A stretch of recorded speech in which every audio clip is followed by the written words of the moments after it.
Video ini disponsori oleh Scarlett Whitening.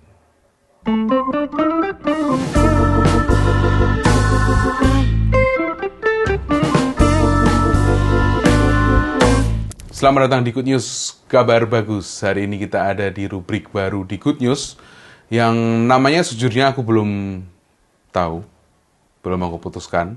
Tapi kita akan ngomongin seputar kegelisahan-kegelisahan kita di dunia fotografi dan videografi. Terus juga kadang aku ngomongin tips dan trik buat teman-teman yang mungkin antusias atau memang bekerja di industri. Nah, di episode pertama kali ini kalian sudah tahu kan kalau aku akan membahas tentang street fotografi. Lebih spesifiknya lagi aku akan membahas tips 5 tips utama di street fotografi versiku. Karena kalau kita ngomongin tips, itu akan sangat subjektif tergantung dengan siapa yang akan memberikannya. Tapi sebelum kita mulai, kamu harus klik tombol subscribe dan share video ini ke teman-teman kamu untuk bisa juga ikut nimbrung di kolom komentar di bawah. Oke, street fotografi ini adalah salah satu genre fotografi yang menurutku paling menantang ya. Kenapa dibilang paling menantang? Karena kalau kita belajar fotografi, kita selalu akan belajar tentang dasar-dasarnya, komposisi, segitiga exposure, kita juga akan belajar pencahayaan, kita akan belajar momen juga. Nah, di street ini agak sedikit unik, karena ketika kita sudah belajar box-nya, kita sudah tahu koridornya tentang fotografi, di street ini adalah kesempatan kita untuk berpikir out of the box. Jadi di street itu memang kadang-kadang kita nggak terpaku sama aturan-aturan tertentu dalam fotografi. Karena kembali lagi ya, street itu adalah representasi visual dari si fotografernya. Oke, kita akan mulai bahas tentang tips street fotografi dari aku. Yang pertama adalah get your camera ready. Ini sangat penting. Jadi di street itu kita kadang-kadang berhadapan sama momen-momen yang tidak terduga. Kadang-kadang kalau aku hunting di pasar itu, kalau aku nggak siap, kadang secara visual aku akan melihat sekeliling dan akan cepat kehilangan momen. Jadi kalau menurutku ketika kamu sampai di lokasi yang kamu akan hunting, misalnya di pasar, ketika turun dari kendaraan, pastikan kameramu sudah siap untuk shoot. Nah, kalau aku biasanya aku akan membuat settingan tertentu di kameraku itu untuk berbagai situasi itu akan menyesuaikan.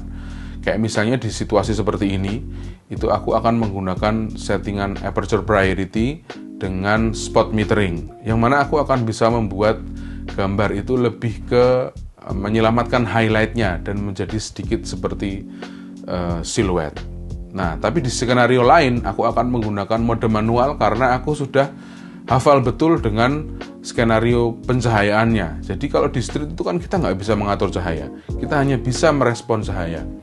Jadi yang kita bisa lakukan adalah kalau kamu ada di sebuah scene yang tidak terlalu banyak perubahan secara pencahayaan, secara matahari masuk, secara mungkin tidak akan banyak tunnel gitu, kamu bisa langsung gunakan aja mode manual.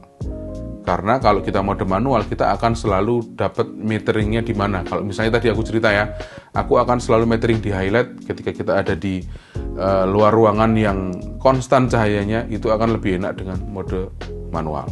Nah, untuk lebih lengkapnya tentang settingan street fotografi nanti kita akan bahas di episode berikutnya ya. Tips kedua yaitu adalah menggunakan lensa yang lebar, cenderung lebar.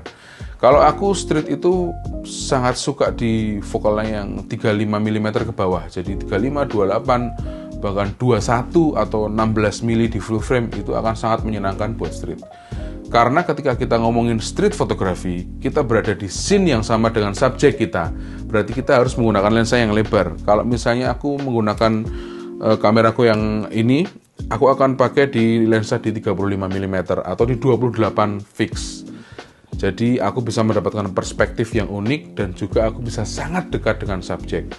Kalau misalnya aku mau lebar lagi, biasanya aku juga pakai di kameraku yang ini nih, yang Micro Four Third, yang Lumix GH5. Ini bahkan aku sering pakai di lensa 8-16 di MFT atau 16-35 di full frame. Dan aku mostly pakai di 16 mili. Jadi aku dapat distorsinya, aku dapat dramatisnya scene itu dengan sangat dekat dengan subjek. What if kalau kamu mau motret street dengan lensa yang lebih panjang? let's say 50 mili ke atas, atau 85, atau 135, atau 200 mili di full frame. Yang pertama adalah lensa yang lebih panjang dari 50 mili, biasanya dia tidak punya distorsi, atau komposisinya akan sangat lurus garis-garisnya gitu. Yang mana memaksa kita untuk precisely compose frame kita. Keuntungannya kita pakai lensa lebar adalah ketika kita bisa membuat distorsi, kita bisa bikin perspektif tuh. Jadi garis lurus tuh nggak harus lurus banget. Nah, ketika kita pakai lensa yang lebih panjang dari 50 mili, yang terjadi adalah kita kesusahan untuk ngompos di scene-scene yang dadakan, yang dimana kita nggak bisa menduganya gitu. Kita motret tuh harus bener-bener precise ininya, komposisinya. Bisa sih diedit, di recompose, dan aku juga sering recompose di editing. Cuman untuk lensa yang agak padat, recompose itu akan sedikit makan effort. Nah, alasan berikutnya adalah ketika aku pakai lensa yang lebih panjang dari 50 mm, aku akan nggak bisa dekat dengan subjek. Jadi aku akan mengambil jarak lebih dengan subjek, bahkan cenderung untuk ngumpet. Nah, inilah dia perbedaannya. Ketika kita motret street, buat aku ya, itu akan lebih dapat feel-nya ketika kita berada di scene yang sama dengan subjek. Jadi misalnya subjek itu nggak akan lebih dari 3 meter dari jarakku, atau bahkan aku sering motret itu di jarak 2 meter gitu. Jadi kalau dia panas, aku juga bisa merasakan panasnya di scene itu. Atau kalau dia merasa agak sedikit crowded di situ, aku juga bisa merasakan crowdednya lingkungan itu. Dengan lensa yang lebih panjang, otomatis kita akan ngumpet. Dan ya kalau buat aku ya, kadang-kadang foto street yang pakai lensa panjang itu memang kurang intens. Meskipun sama subjek bisa kamu zoom gitu, bisa deket banget gitu, bisa detail banget. Jadi kalau buat aku yang biasa pakai lensa lebar, yang biasa seneng pakai komposisi lensa lebar, itu akan sedikit kurang menarik. Menurut kalian gimana? Tips yang ketiga adalah manusia sebagai subjek utama. Di street, yang membedakan dengan fotografi lain adalah kita bisa ikut merasakan apa yang subjek kita rasakan. Jadi menurutku ketika kita motret street, haruslah ada subjek manusia di situ. Karena mau nggak mau, ketika kita turun di ruang publik, hal pertama yang paling menarik itu adalah manusianya. Kalau kamu mau motret bangunannya, bisa jadi itu bukan genre street juga ya. Bisa jadi itu adalah urban explorer atau memang landscape, cityscape fotografi. Aku juga masih belajar, jadi mungkin istilahnya kurang tepat. Silahkan tulis di kolom komentar kalau kalian lebih tahu. Nah, ngomongin tentang manusia, ini yang paling menarik. Kalau aku hunting di pasar, itu yang paling menarik adalah interaksinya dengan manusianya gitu. Jadi kadang-kadang motret itu bukan hal yang harus jadi utama gitu. Kadang-kadang turun ke lapangan, kita bisa jajan, kita bisa ngobrol, bahkan sering ngobrol dan akhirnya nggak motret, itu juga sering gitu. Karena keasikan ngobrol, diajak ngobrol sama subjek gitu ya. Tapi yang terpenting adalah bagaimana cara kita memotret tanpa harus mengganggu mereka. Jadi manusia adalah subjek utamanya, dan bagaimana cara kita untuk bisa memotret tanpa mengganggu mereka. Sebenarnya bisa aja ketika kita motret, terus subjek kita nengok dan kita langsung bilang, "Ibu, saya foto ya." Nah, itu adalah salah satu turning point ketika dimana kita tadi yang motret dengan ekspresi dia yang sangat natural, yang sangat tidak bisa diarahkan. Tiba-tiba ketika kita minta izin, si subjek itu pasti akan pose dengan pose terbaiknya dong. Dia bisa jadi akan membenarkan bajunya, dia bisa jadi yang tadi kerut-kerut wajah yang dia mungkin ekspresi yang dia berat waktu ngangkat barang gini, dia bisa hilangkan untuk menjadi sebuah ekspresi yang terlihat perfect gitu. Nah, ini ya depends on style dari street fotografi kalian. Bisa aja untuk kalian membuat street portrait seperti ini. Tapi sebenarnya kalau aku akan sangat menghindari untuk aku direct. Kalaupun aku ke gap, akhirnya dia tahu aku motret, paling setelah aku foto baru aku senyum ke dia, atau aku ajak bercanda setelah aku foto. Bukan sebaliknya. Aku ajak bercanda dulu, aku ngobrol dulu, baru aku foto.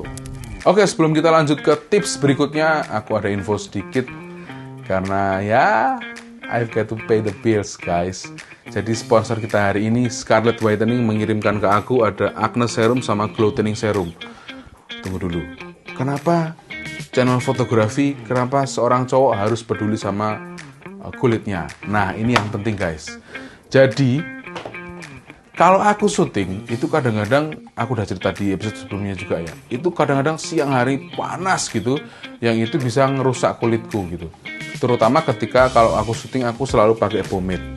Nah, pomade ini kalau panas, dia akan turun ke sini dan bikin jerawat di sini. Aku sudah tunjukkan kayaknya di beberapa bulan yang lalu, di Good News beberapa bulan yang lalu. Itu aku pakai produk dari Scarlet Whitening juga. Nah, itu sangat ngefek banget karena sekarang aku di bagian jidat sini nih, ini jarang banget beruntusan atau jerawatan gitu. Nah, yang aku pakai kali ini adalah untuk glow toning. Jadi aku mau mencerahkan sedikit wajahku, mumpung di bulan puasa ini syutingannya nggak terlalu banyak. Jadi bisa untuk recovery wajah dulu biar semakin cerah. Nah, cara pakainya gampang banget sebenarnya. Setelah aku cuci muka, biasanya aku tetesin 2 atau 3 tetes, terus aku ratain ke muka seperti ini ya. Dan itu langsung aku bisa pakai untuk aktivitas sehari-hari. Oh ya, jangan lupa Scarlet Whitening ini sudah terdaftar di BPOM, jadi sangat aman buat kamu pakai di wajah kamu untuk harian. Oke, kita tiba di tips untuk street fotografi di poin keempat dari aku. Street nggak harus aktual. Jadi perbedaan utama antara street fotografi dengan fotojurnalis adalah kalau fotojurnalis kita harus punya fakta di foto itu. Siapa subjeknya, di mana peristiwanya apa. Mungkin kalau zaman aku kuliah dulu harus ada informasi 5W1H gitu ya. Nah, di street ini agak sedikit unik. Karena street itu nggak butuh aktual, jadi kita tidak harus menunjukkan kejadian apa sih sebenarnya di frame ini gitu. Tidak harus ya, bukan berarti tidak boleh gitu. Nah, kalau buat aku, ini yang mengasihkan. Karena kita bisa lebih liar sebagai fotografer. Ketika kita menangkap sebuah festival, parade di keramaian, ketika aku melihat kepada seorang anak kecil yang sedang digendong ibunya, dia sedang rewel gitu. Nah, ini aku bisa capture sebagai sebuah momen yang berbeda, dengan point of view yang berbeda, tidak seperti dalam sebuah karnaval. Nah, ketika aku berikutnya merespon mobil angkot ini sebagai frame dari subjek yang akan aku capture di belakangnya gitu. Jadi di sini kalau menggunakan teknik ya, itu pakai teknik frame in a frame. Cuman yang aku gunakan adalah, yang aku respon adalah yang ada di sekitar situ, yaitu adalah si angkot ini. Nah, begitupun dengan scene-scene lainnya. Seorang fotografer street itu harus peka terhadap lingkungannya, karena itu banyak banget adegan-adegan yang tidak terduga yang bisa tiba-tiba nongol dan bisa saja kita nggak siap. Nah, makanya kembali ke poin yang pertama tadi, kamera tuh harus siap. Biasanya kalau aku ya, itu masing-masing scene itu sudah aku pikirkan, aku akan menggunakan settingan apa tuh aku udah siap. Jadi nggak ketika bidik gini, nggak muter dial shutter atau ngukur exposure lagi gitu. Jadi, udah bener-bener point and shoot gitu. Untuk tentang detail bagaimana cara kita merespon scene dalam sebuah street photography, itu kita bisa akan bahas di episode Good News berikutnya. Oke, kita tiba di tips kelima tentang street photography dari aku, yaitu adalah it's okay untuk melakukan repetisi. Jadi street ini kalau buat aku adalah it's all about repetisi gitu. Jadi bagaimana kita sudah mendapatkan foto di scene kita yang lalu gitu, kita bisa aja terapkan di sini karena akan selalu berbeda. Dari lokasinya mungkin sama, tapi pencahayaannya akan berbeda, subjeknya juga akan berbeda. Karena street itu kita tidak bisa mengatur subjek, tapi kita bisa merespon scene yang terjadi di situ. Jadi buat aku itu akan sangat sering melakukan repetisi teknik gitu ya. Jadi misalnya kalau misalnya aku melihat dalam sebuah scene ini, akan aku buat siluet gitu. Atau ketika aku berada di sebuah gate pasar gini yang aku bisa membuat jebakan cahaya, itu aku akan menggunakan teknik yang sama yang bisa jadi itu sudah pernah aku lakukan sebelumnya di tempat lain.